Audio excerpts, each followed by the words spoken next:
పునాది నుంచి ఉన్న పేదరికం ఎంబడబడి తరుముతుంది కాబట్టి, సరిపడదు కాబట్టి ఇలా తెలంగాణ గవర్నమెంట్ ఒక నిర్ణయం తీసుకుంది.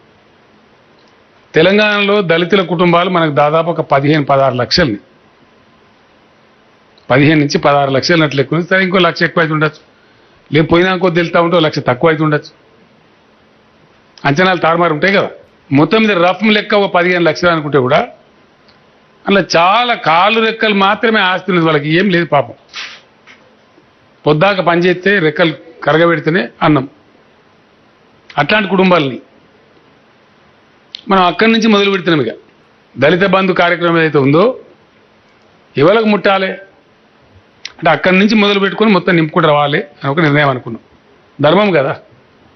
ఎటు కాకుండా ఉన్న వాళ్ళకి ఆడ మొదలు పెట్టుకొని జర్రవో తారీఖు ఉన్న దాకా కూడా మళ్ళీ ఫైనల్ చేరుకుంటాం.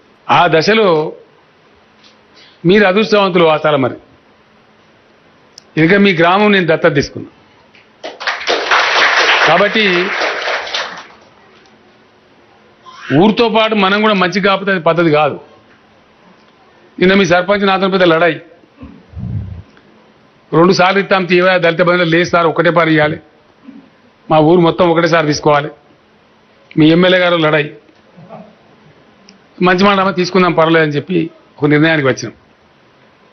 ఇయ్యాలనే ఈ గంటలనే వాసాల మరిలో ఉన్న 76 దళిత కుటుంబాలకు దళిత బంధు మంజూరు చేస్తున్నాం.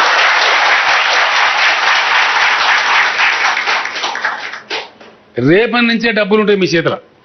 రేపే 10 లక్షల రూపాయలు నీకు వస్తాయి. ఈ 76 లక్షలు, 76 కుటుంబాలకు 10 లక్షలు అంటే 7,60,00,000 రూపాయలు మీకు వస్తాయి. 76 కుటుంబాలలో ఏ కుటుంబం ఆయననే దానికి అధిపతి, ఓనర్. మేము చెప్పాము నువ్వు గజ్జేయి గిజ్జేయి, సర్కారు నీ మీద రుద్దది. సపోజ్ నువ్వు ఇప్పుడు ఒక ఆటో నడిపిస్తున్నావు, ఇంకో ఆటో ఇంక 2 ఆటోలు కొనుక్కుంటా, నేను మంచిగా 3 కలిపి నేను రోజు ఒక 1000 రూపాయలు సంపాదించుకో. లేదు అన్న ట్రాక్టర్ మీద ఏమనుకోనుకో, ఇప్పుడు జీతం ఉన్నావు. నేను బ్రహ్మాండంగా చేస్తే సార్ నా సొంత ట్రాక్టర్ ఉంటే నాకు నెలకు 20 రోజులు పని దొరికినా సరే నెలకు 20,000 సంపాదించుకుంటా, నేను కొనుక్కో, నీ ఇష్టమే. లేదు నేను పాలు పోతా, ఒక 12 బర్రెలు తెచ్చుకుంటా, నాకు అది దగ్గర జాగున్నది, రోజు 1000 రూపాయలు వస్తాయి, నాకు 30-40 లీటర్లు పోసిన, పెట్టుకో, నీ ఇష్టం. పాల యూనిట్ పెట్టుకో. నీకు ఏ దాని మీద నమ్మకం ఉందో, ఇప్పటిదాకా నువ్వు ఏ పనిలో నీకు అనుభవం ఉందో, నువ్వు మంచి సుతారా దగ్గర పెద్ద సెంటరింగ్ పని చేస్తాను, అద్భుతమైన సెంటరింగ్ యూనిట్ పెట్టుకుంటే సార్ నన్ను నడుతుంది, నేను సక్సెస్ చూపిస్తా అంటే పెట్టుకో. నీ కాలేజీలు కట్టేయాలి. ఇప్పుడు ఫస్ట్ నీ ఛాన్సే, అర్థమవుతుంది కదా, ఫస్ట్ నీదే.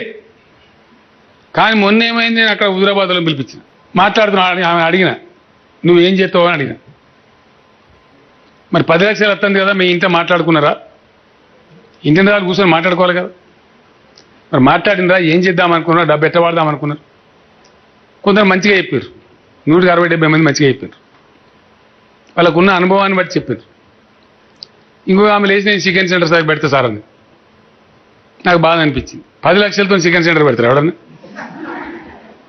చికెన్ సెంటర్ 50,000 పెట్టినా పెట్టుకోవచ్చా?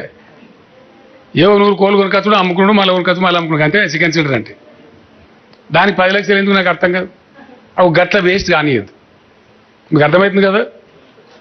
ఈ డబ్బు నీరు గారిపోవద్దు, ఈ డబ్బుతో నువ్వు నిలబడాలి, మళ్ళా కిందికి పోవద్దు. ఏంటండి, వీడియో నచ్చిందా? అయితే ఓ లైక్ వేసుకోండి, లేదంటే ఓ కామెంట్ చేయండి. ఎప్పటికప్పుడు మా వీడియోస్ చూడాలంటే సబ్స్క్రైబ్ చేసుకోండి.